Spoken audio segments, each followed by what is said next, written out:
Hi, Assalamualaikum. Based on what I've learned in SPS 175 for chapter 1 is I've learned that before we do any exercise, there are some guidelines that we have to follow. Then there are pre-screening, which is stress test and power cue. And then after that, we need to wear suitable shoes for our exercise. And then there are a lot of benefits for warming up and then cool down. There are a lot of benefits, and then for warming up there are general and specific warming up. And then principles of training, there are a lot of principles of training. um, Progression, overload, specificity, frequency, intensity, and then volume, duration, rest, and reversibility, individuality, variation, sequence, and timing, and last but not least, balance and fun. That is for chapter 1. For chapter 2, I learned about what is MAT. MAT is a ratio of the work metabolic rate for the resting metabolic rest, and then the calculation of MAT. And then I've learned about FIT, frequency, intensity, and time. And then about cardiovascular exercise.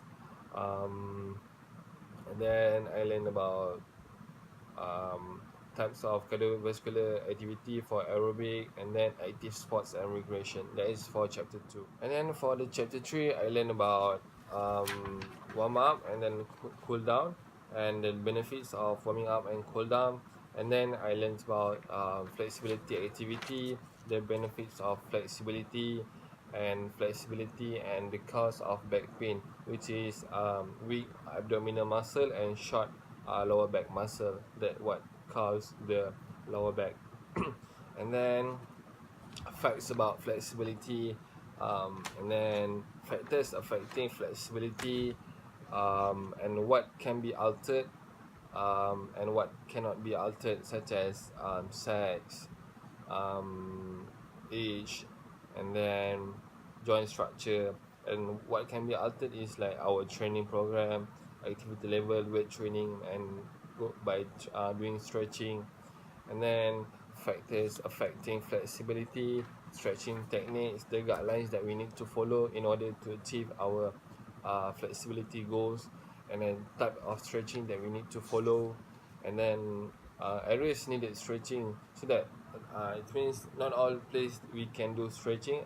There are certain places we cannot do and we can do stretching, such as hamstring, inner thigh, glutes, calf, hip flexor, lower back, chest or shoulder. That is for chapter 3. And then for chapter 4, I learned about cardiovascular fitness. And then there are some field tests for cardiovascular fitness to test our cardiovascular level. Then there are 12-minute runs, 1.5 mile run, step test, and then rock pod walk test, bike ergometer test. There are the example of field tests for cardiovascular. And then the process of the oxygen going from the heart to the muscles and then to the lungs. And then the characteristic of veins and arteries, which one is the have thicker walls, and which one bring the oxygenated blood, and so on. And then the pulse, there are two pulse, carotid and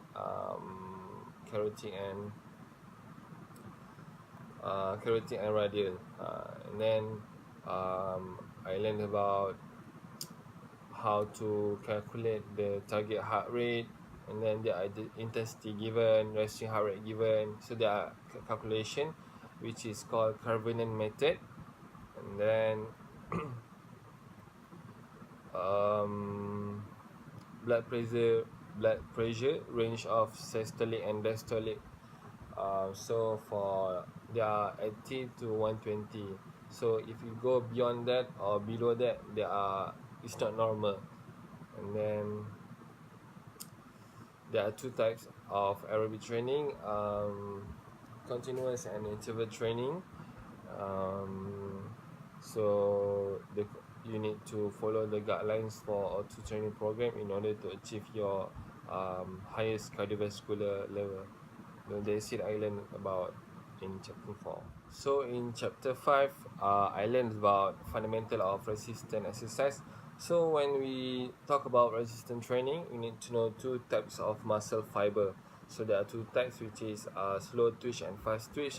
So to make it quick, fast twitch for strength training, which is thin light in color, more anaerobic, for it is for sprinter also.